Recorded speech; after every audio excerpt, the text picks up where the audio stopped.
The decision in front of Nigeria to stave off a crisis boils down to two choices. One is a complete revolution, and I'm talking about a revolution against the cabal, against the establishment, senators, governors, and private partners who have inherited Nigeria's promise. The entire group of them. It's either Nigeria has a revolution in which the entire collective is kicked out with a declaration for them to relinquish all their assets, all their land, all their businesses, and leave Nigeria on self-exile.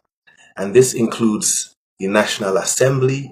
This includes all the cabal, north, south, east, west, who have been partakers directly and indirectly in looting Nigeria's promise. These are the people the youth are against. These are the people that are behind the current wave of discontent, frustration, and ethnic fractionation and anger in Nigeria. So it's either a complete revolution gets rid of the entire establishment, Nigeria PLC and all its partners, or the second choice Nigeria has to make, and make urgently, is the restoration of true federalism, dividing Nigeria into regions, and then these regions can decide how they deal with their cabal within their territory and how they restore hope and opportunity. The message people like Nnamdi Kanu are selling is quite straightforward. Nigeria's promise has been looted. The people are suffering. There is no tap water. Tap water we still don't have. Refineries do not work. Each government comes and says they want to sell the refineries. Why do they want to sell the refineries? Because the cabal want to buy them. As simple as that. Nothing works in Nigeria. And the reason why nothing works is because certain people hold on to all the promise. They hold on to all the endowment of the country. And these people, because they ride in bulletproof vehicles and fly in private jets, they do not care about the level of road infrastructure. They do not care about police security. So these people continue to hold the promise of Nigeria. And this is all Mohammed Yusuf sold. This is all Nnamdi Kanu has to sell. This is all he is selling. And he is a hero in the South right now due to the promise of emancipation of at least his sector of the country from these jackals, from the vulture cabal, from Nigeria PLC. And the agitation of the youth is not going anywhere. As a free people, we can afford to make life better for our people. Nigeria is not a civilized country. People behave like animals. They are not reasonable enough. They are not disciplined enough. They are not mentally developed enough to run a transparent civil society. For them, they have a feudal mindset where you have the ruling class and, a multitude of poverty-stricken people who never utters any word in rebellion or to even ask questions about their plight.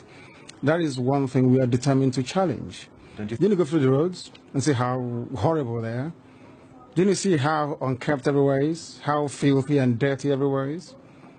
That is the product of a Nigerian system that is uniquely backwards, even by the very third world standards of Black Africa.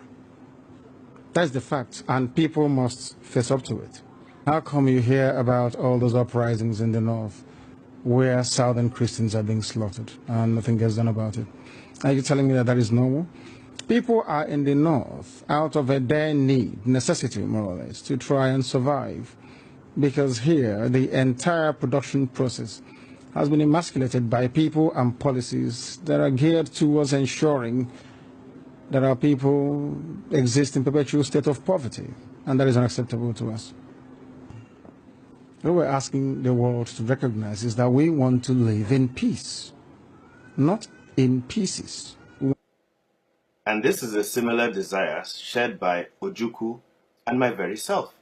There is no reason for us to continue to carry last. The first few years of independence were not too bad, but there were a lot of unfulfilled ambitions of the Nigerians, because In those days, we thought that once you got independence, you were free and everything worked, and you joined the higher league of nations internationally discussing what went on. In fact, to Nigerians it looked as though, and indeed they tended to show, that independence in itself was the achievement. Now Nigeria was free, us were a member of the world. Instead of looking upon it as the beginning of our journey to nationhood. The youth are suffering. The youth are frustrated. There is no promise for the youth. The youth are not involved in government, and corruption continues to permeate all arms of government till date. Several months after, Babachir grass cutter is being covered by the Nigerian government. That's the Buhari Osinbajo government. 43 million stash in Ikoyi is being covered by the Nigerian government. And this is the same government that massacres the youth when they protest on the streets of Kaduna or protest in Onitsha. I'm talking about kills them. They are no longer alive. No apology. They've been secretly buried, as we see in media reports in Zaria. The youth have been secretly buried, as we see in reports in Onitsha. This is what they do to the youth who protest their agitations. But when you have corrupt cabal, the protected cabal who this revolution is all about, is a war against these cabal. When these cabal loot the promise, when they loot from IDPs, victims of Boko Haram, when they loot millions of dollars meant for Nigeria's future, when they loot millions of dollars meant for Nigeria's upkeep, this government shields them. Months and years later, Halliburton scandal, Atiku Abubakar shielded.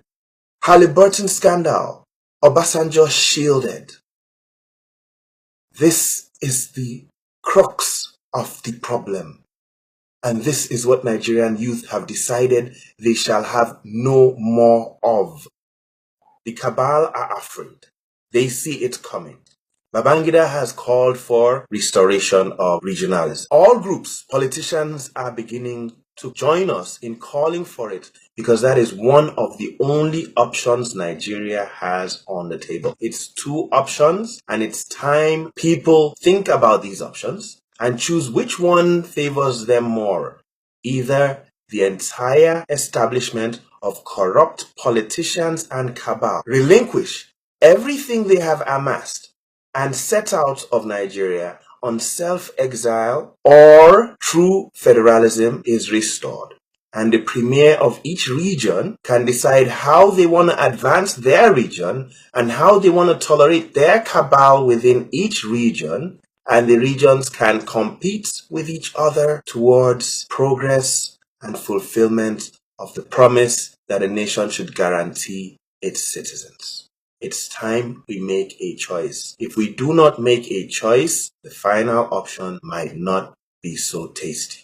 This is Dr. Perry Bremer. Follow the revolution. Join me on advancednigerian.com.